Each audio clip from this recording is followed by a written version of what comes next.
Spencer, disappointing 3-0 defeat today. What did you make of that one? All down to the referee, I'm afraid.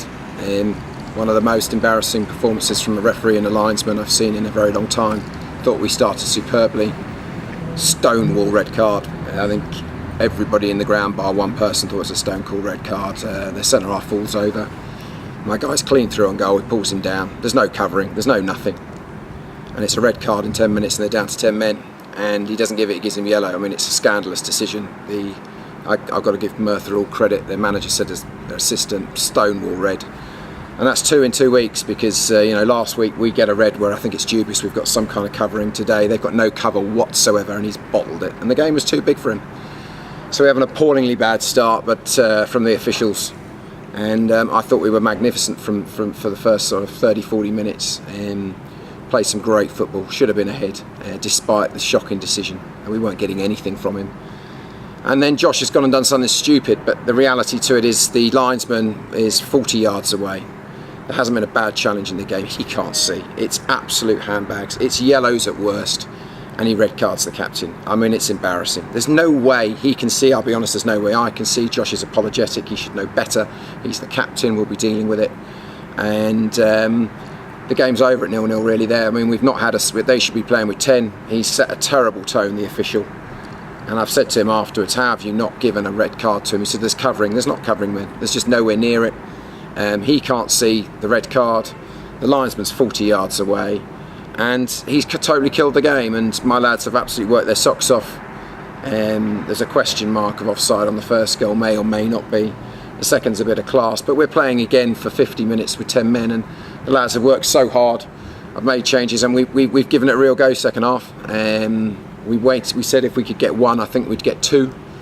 And we had a wonderful chance for Perry, but unfortunately it's gone a yard wide. And then of course they get the third and the game's over and we're just trying to get people through it. But I thought most of my lads today were absolutely magnificent. I've got Saville with his eyes completely closed. And we just worked so hard against a very good side. And I'm not taking anything away from Merthyr, 10 against 11. We gave them a good go for 15-20 minutes. Third goal's killed it. But it all comes back to the officials, and it's just, it's 2 weeks in a row. I mean, we talk about small margins. I'm really gutted for the lads because I thought we were quite superb at the start. And as I said, Merthyr, they said at the end, we're by far the better side. And but when you give an advantage to the home team like that, I'm afraid it was an embarrassing performance from him, and it was all about him. And we didn't get any luck again. So we've got to pick ourselves up. We've got a long way to go home. It certainly doesn't get any easier. We've got to see who's fit and has got any energy after this ridiculous trip home. The fact that we've even been fixtured like this is tough to say the least. But we've got to shove ourselves down and build ourselves up for a massive game against Slough. We are really close. We're playing some great stuff. We're not having any luck, but we've got to earn our own luck. We've not had any decisions. And very small margins we keep talking about, and if we keep playing the way we are and we get a few people back fit, then we've got every chance of beating anybody. The sending off certainly made for a hard second half. Was it just a case of damage limitation? No, we gave it a go for 15-20 minutes. We knew that if we could get one, so it was quite aggressive, and I think it worked just like it did last week. I thought we were right on top. It's quite hard sometimes playing against 10, and we created the best chance at that point with Perry Cole's clean through. Unfortunately, we didn't take it, and I think that knocked a bit of the stuffing out of us. And we had to work so hard. I mean, the lads are absolutely exhausted. It's taken 3+ hours, some of them 4 hours to get here. And to get decisions like that, and Josh has got to know better. But to get decisions like that after all that trip is, quite frankly, it's embarrassing at this level. But it will change, and then yes, at 3-0, no question it was damage limitation. We were trying to manage a lot of very tired bodies, and that's a massive concern for Monday. 36 hours away and we've still got to get home, and Slough are going to poddle just across the down the motorway. It's not very fair, but that's the way it is. As I said, I've seen really good signs at the start of this season. Every game has been very tight. 2 have been determined by very, very poor official decisions. So they say luck will swing around, and we've got to work hard to get it to do. Hopefully we'll have a couple of others maybe available for Monday. We've left a few at home to try and see if they can, the extra 36 hours gives them a chance of being fit. But we've got a very, very tired group of players in that dressing room at the moment. What are your thoughts on Monday's game, bank holiday clash with Slough Town?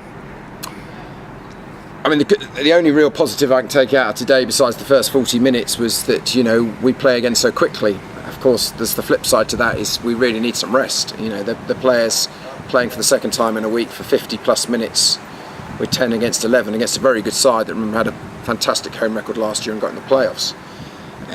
Slough have got a massive squad.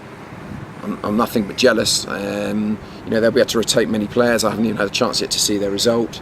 And they're going to be right up there. I watched them at Gosport and they could have, to be blunt, scored 10. It'll be a tough game. We've just got to realise, if we keep working and playing the way we are in large patches without having any luck, and some of that is our own fault. I'm not trying to make excuses. You know, Josh should be doing that. Then we can turn this around, and you know, we're a decent side. As I said, I think the people that were here today were very complimentary until this red card decision. And as I said, at that point they should have been down to 10 men after 5 minutes, and that's a whole different game.